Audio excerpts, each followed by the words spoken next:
জামাত ইসলাম সবসময়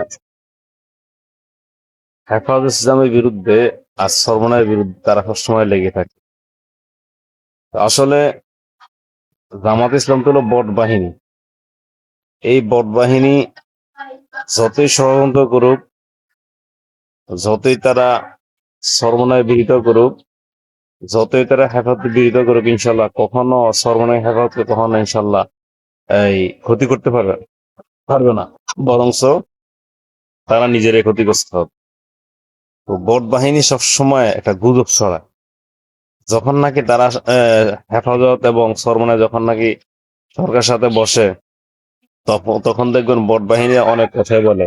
তারা বলে কি যে সরকার নাকি তাদেরকে এই বিলিয়ন মিলিয়ন টাকা দেয়, ডলার দেয়, অনেক টাকা দেয়। প্রত্যেকটা বট বাহিনীর মুখে এগুলা, এবং প্রত্যেকটা বট বাহিনী এক এক সময় এক একটা বিরোধিতা করে, এক এক সময় এক একটা কথা বলে। এটি হলো আসলে বট বাহিনীর নিয়ম। এখন আবার আর একটা বট বাহিনী তাদের সাথে জড়িত হয়েছে, সেটার নাম হলো হিজবুত তাওহীদ। এই শয়তানগুলো এখন আবার শুরু করছে হেফাজত সরবরাহের বিরুদ্ধে কথা বলা।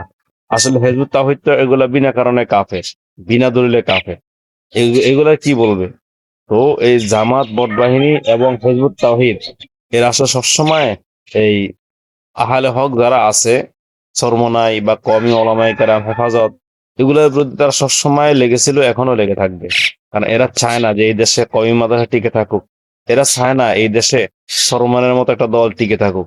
এরা চায় চরমনাই হেফাজত যেন ধ্বংস হয়ে যায়। ইনশাল্লাহ আল্লাহ যদি চায় এরা আরো উপরে উঠবে, এরা কখন ধ্বংস ধ্বংস হবে না, বরঞ্চ ভোট বাহিনী সবসময় ধ্বংস হবে ইনশাআল্লাহ।